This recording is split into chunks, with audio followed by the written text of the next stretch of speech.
Nihility characters are extremely overtuned and oppressed, and we need to correct it. Yo, what up? Toshi here. I'm very frustrated because the path of Nihility is taking over the game, and it made my favorite character, Bronya, absolutely weaker.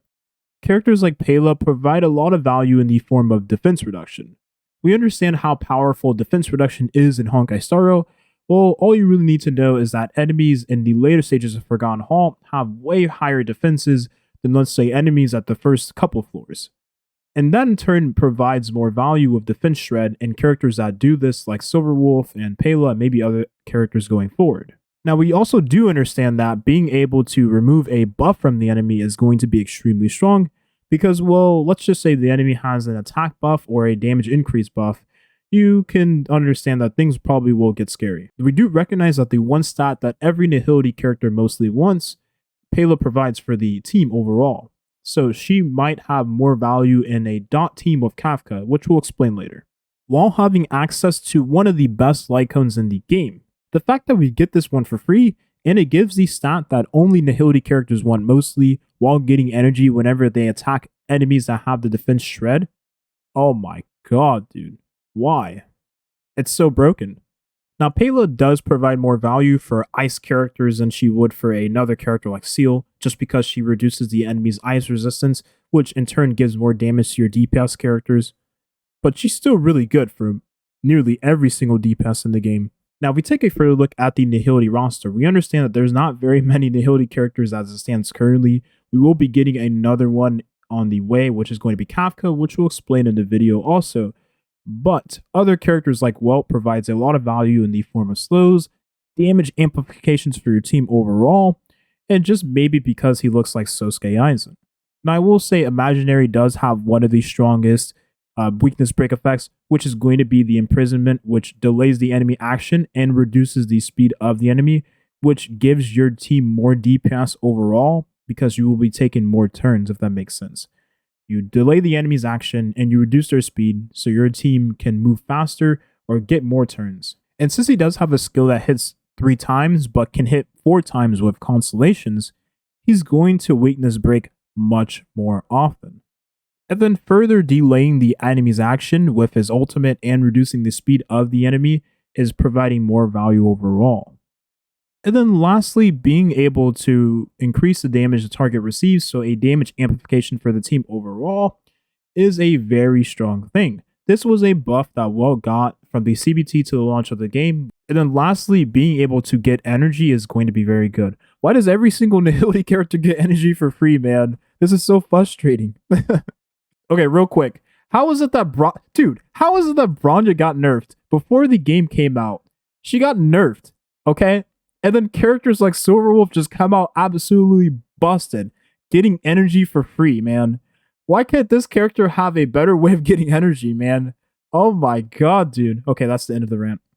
Sampu Koski. This guy is going to provide a lot of value in the form of dots later on when a character like Kafka releases. You see, Kafka is a team enabler.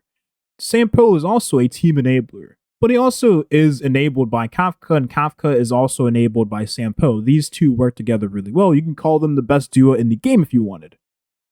But the value he provides in the form of damage over time effects is going to be very valuable for the team comp. And also buffing the dots that he and the rest of the team provides also. Now, we do understand a couple of things. Dots or damage over time effects do a couple of things. The very first thing is, well, they scale based off of attack. So the more attack you have, the more damage over time, or the more damage your dots will do to the enemy. We also do understand that defense shred and resistance reduction on the enemy provides more value for your dot effects, because we do know that damage over time does not ignore the enemy's defense. So being able to lower the defense of the enemy and lower the resistance will increase your dot damage for your team overall. And then we do also understand that, like other Nihility characters, Sampo does get energy with using his... Again, why? So that makes for a very strong character, and getting more value whenever you have other debuffs on the enemy present, like maybe delaying the enemy's speed, maybe lowering the enemy's attack so your Nihility characters don't die, or maybe even lowering the defense and the resistance so that your damage over time effects do even more damage. And now I understand that Silverwolf might not be the best example of what a Nihility character should be because she's absolutely broken and overtuned and overloaded and all of the above. Being able to put a weakness on the enemy that the enemy didn't already have before is going to be very valuable because you will be breaking the enemy's toughness bar much more often and getting in those little extra weakness break effects on the enemy while doing more damage because you're breaking the enemy's weakness. So characters like Su Shang will be abusing the weakness break mechanic even more, while also lowering the resistance of the enemy to that weakness type is going to be very valuable. Further reducing the resistance of the enemy is really good, while having an ultimate that reduces the enemy's defense for 3 turns. Not just 2 like Pela, but 3 turns is going to be very valuable. Now this does scale harder than Pela's, but it is single target.